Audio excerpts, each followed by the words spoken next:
আসসালামু আলাইকুম। দূরের কাছে যে যেখানে বসে এই মুহূর্তে আমার এই ভিডিওটা দেখছেন তাদের সবাইকে মাহফুজা কিচেন বিউটিতে ওয়েলকাম। আজ ছোট ট্যাংরা বা বইচা মাছ, এটা আরেক ধরনের মাছ। বইচা ট্যাংরার মতোই অনেকটা, বা ছোট ট্যাংরা যে যেটা বলে, সেই বইচা মাছের টক রান্না করব কাঁচা আম দিয়ে। খুবই অল্প মশলায় এবং খুবই ঝটপটে, কিন্তু খেতে খুবই অসাধারণ হয়। এটা শুধু পেঁয়াজ, সামান্য একটু পেঁয়াজ দিয়ে ভুনা করলেও খুব ভালো হয়। যে বা ছোট বেগুন, অল্প একটু বেগুন কুচিয়ে নিয়ে এভাবে এরকম পেঁয়াজের মতো রান্না করলেও খুবই ভালো হয় চচ্চড়ি করলে। তা আমি আজকে টক রান্না করব, সেটাও খুবই ভালো হয়েছে। দেখতেই পাচ্ছেন কতটা লোভনীয় হয়েছে। তা কথা না বাড়িয়ে চলুন আমরা মূল ভিডিওতে চলে যাই।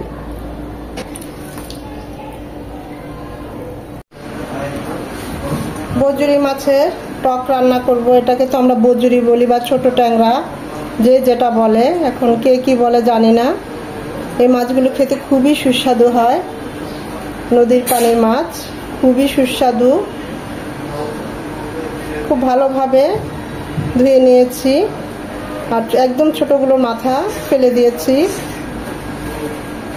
কারণ কাটতে অনেক সময় লাগে তাই।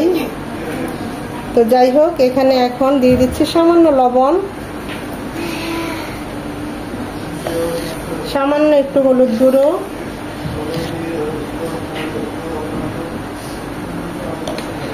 সামান্য একটু মরিচ গুঁড়ো দিয়ে মাখিয়ে নেব। এটাকে আমি একটু হালকা ভেজে নেব। আপনারা চাই আমি কষিয়েও রান্না করতে পারেন, জাস্ট এভাবে মেখে রেখে তারপরে টক যে যেটা দিয়ে রান্না করেন। ভেবেছিলাম দু পেঁয়াজা করবো, কিন্তু এতটাই গরম পড়েছে আর এতটাই রোদ, তার মধ্যে কাঁচা আম আছে ঘরে, তাই একটু টকই রান্না করি।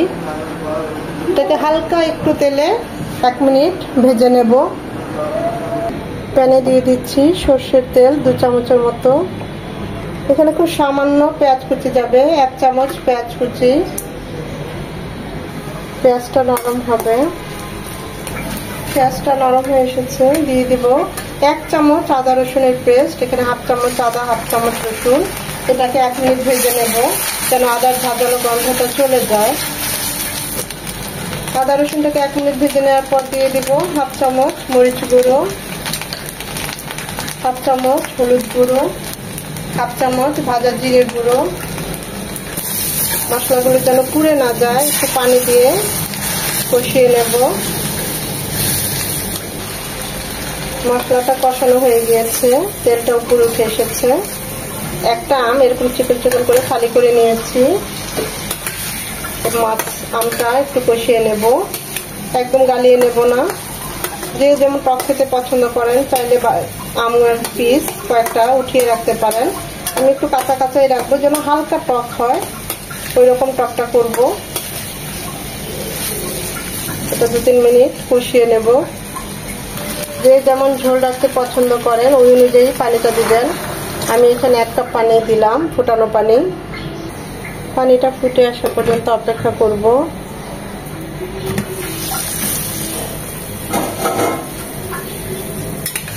যেহেতু বেশি টক করব না, তাই আমগুলো গালাবো না, যেন সেদ্ধ হয় এবং মানে হালকা টক হয়।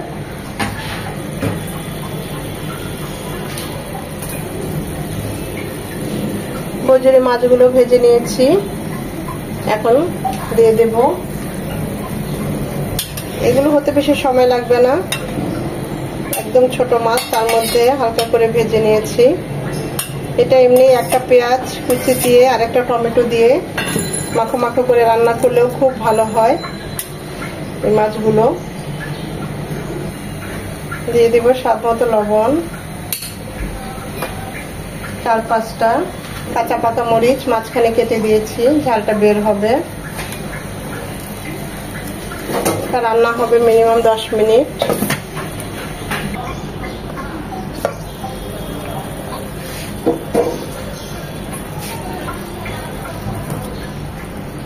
টেস্ট করেছি, সব ঠিক আছে। একদম হালকা একটা টক হয়েছে। দেখুন আমগুলো সেদ্ধ হয়েছে, জাস্ট টকটা বের হয়েছে। এটা বেশি জাল করলে বা আমটা গালিয়ে ফেললে একদম টক টক বেশি টক হয়ে যাবে, ওটা খাওয়া যাবে না। ধনেপাতা কুচি দিয়ে নামিয়ে নেব। আমি এই ঝোল ঝোলটাই রাখবো,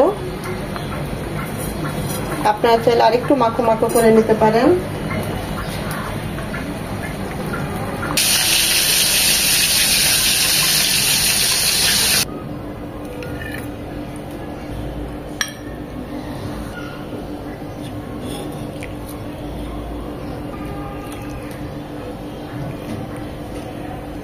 খুবই অল্প মশলায় এবং খুবই ঝটপটে তৈরি হয়ে গেল বইচা মাছের টক বা ছোট ট্যাংরা মাছের টক, যে যেটা বলে। কালারটা এরকমই হবে এবং এই ঝোলটা এরকমই পাতলাই হবে। আমি আপনাদের দেখাচ্ছি, এরকমই পাতলা হবে এটা, আর এটা গাঢ় হবে না, আর এটা রংটা হালকা হবে। যেহেতু টক, সব মশলা তেল খুবই কম যাবে, আর সাথে এরকম মাছ ফ্রাই, কারণ বাচ্চারা, ছোট বাবু তো এই ছোট মাছটা এখনো খাওয়া শিখে নাই, তাই তার জন্য মাছ ফ্রাই করলাম। গরম ভাতের সাথে একদম জমে যাবে।